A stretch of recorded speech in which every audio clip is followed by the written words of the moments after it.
stop for a moment.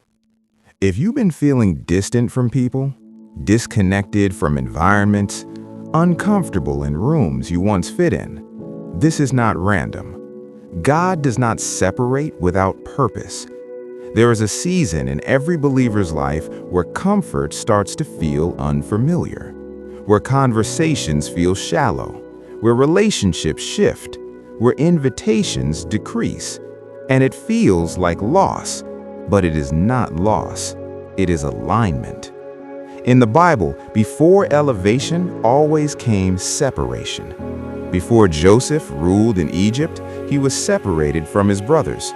Before David wore the crown, he was isolated in fields.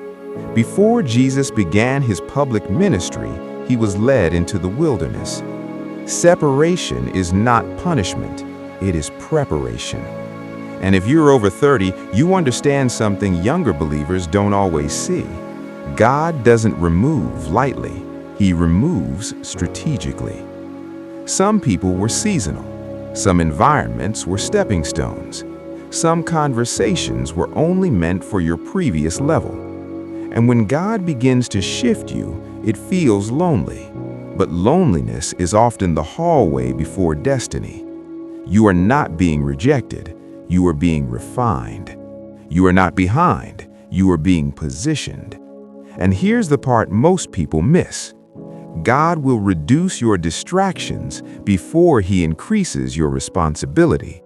He will quiet your circle before He expands your influence. He will shrink your comfort zone before He enlarges your territory. If this season feels quiet, if it feels like pruning, if it feels like distance, do not fight it. Because God is not isolating you to harm you.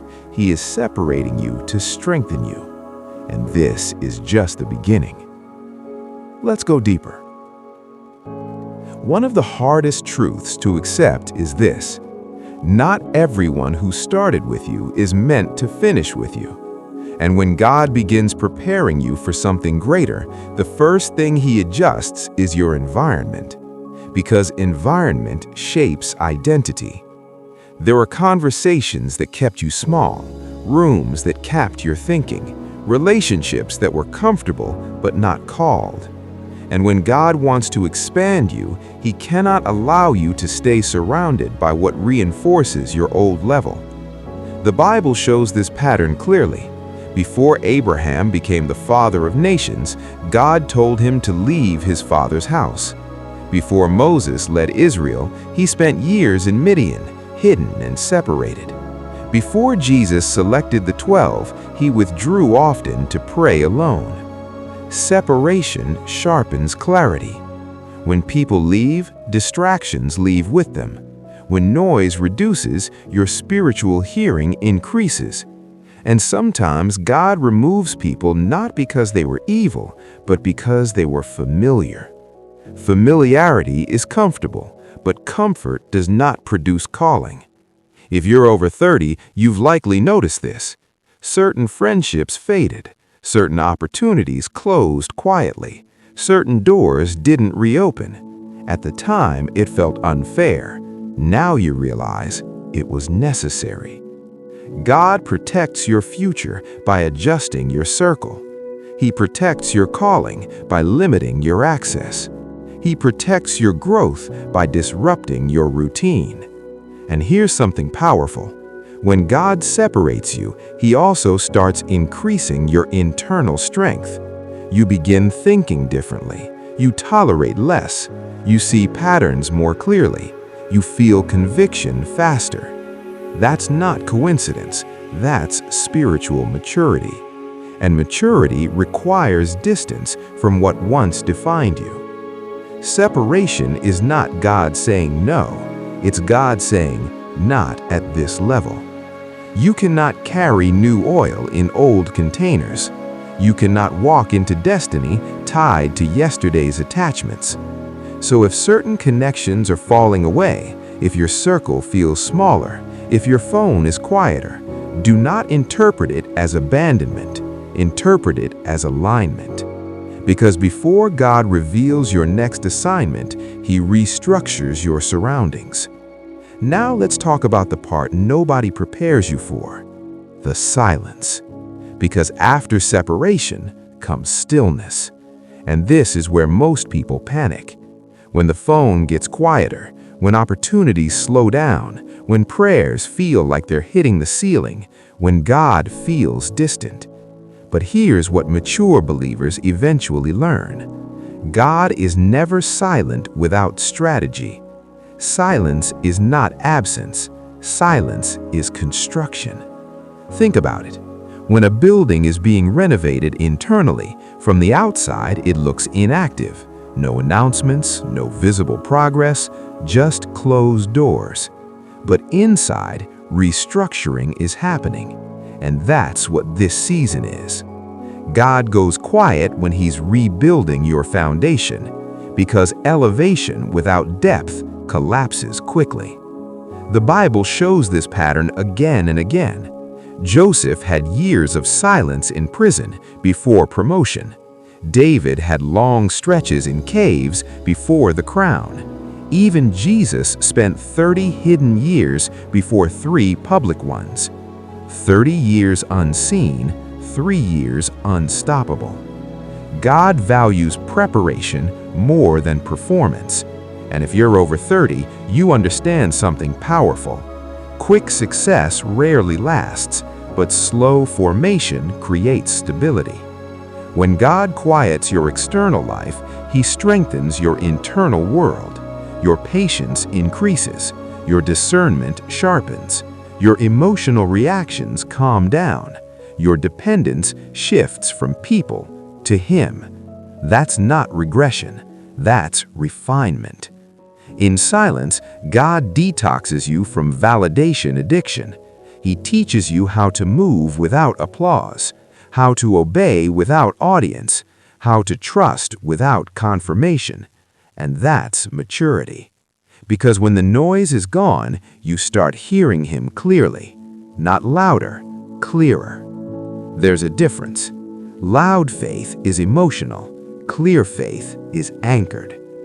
If this season feels quiet, if your progress feels invisible, if your prayers feel unanswered, ask yourself this. What if God is strengthening you in private so you can stand unshaken in public?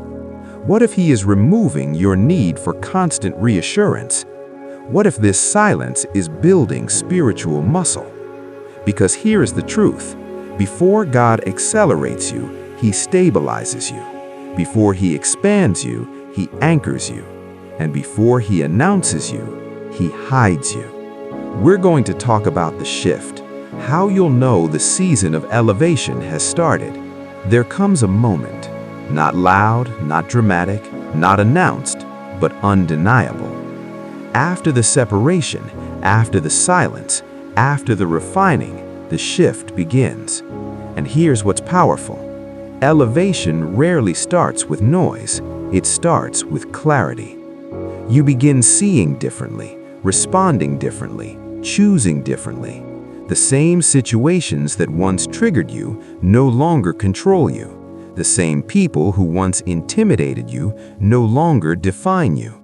That's the first sign, internal stability. Because God never promotes instability, He promotes stewardship. When your emotions become disciplined, when your reactions become measured, when your dependence becomes anchored in Him, you are ready. The shift doesn't always look like sudden success. Sometimes it looks like new responsibility, new opportunities that feel slightly bigger than your comfort zone, new conversations that stretch your thinking, new doors opening that you didn't chase. That's how God moves. Strategic, intentional, precise. Remember Joseph? He went from prisoner to prime minister in a day, but only after years of preparation. David went from shepherd to king, but only after caves shaped his character. Even Jesus moved into public authority only after wilderness testing. Elevation without formation destroys people, but elevation after formation establishes legacy. And if you're watching this and you've walked through separation and you've endured silence, then this isn't random. You are not behind. You are not forgotten. You were being built. The people who left, they made space. The doors that closed, they redirected you. The silence that confused you, it strengthened you. And now you are steadier, calmer, more discerning, less desperate, more aligned. That's growth. That's maturity. That's readiness. God separates before He elevates. He silences before He shifts. He hides before He reveals. So if this message resonates with your spirit, if you know this season describes your life, comment, "I trust the process." And if this encouraged you, subscribe for mature, Bible-based encouragement that speaks to Be transformed by the renewing of your mind. Before your life changes, your thinking changes. Before your influence expands, your identity settles. That's what this season did. It stripped performance. It removed comparison. It exposed insecurity. It confronted impatience. And slowly, quietly, it rebuilt you. That's why some old conversations feel exhausting now. That's why some environments feel misaligned. That's why you don't argue the way you used to. You've outgrown certain frequencies. And growth always feels lonely before it feels powerful. But here's something important for you, especially if you're over 30. This is not the time to shrink back. This is not the time to reconnect with what God removed. This is not the time to doubt the process. Because when God prepares someone at this level, it's not for attention, it's for impact. Your voice is becoming calmer but stronger.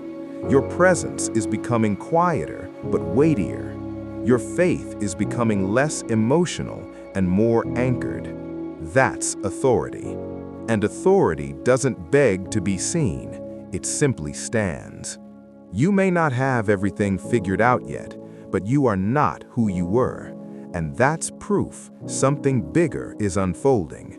The separation was intentional. The silence was instructional. The shift was strategic. And now, you are ready to carry more. In the next part, we're going to talk about responsibility, because when God elevates you, He also entrusts you. Stay with me.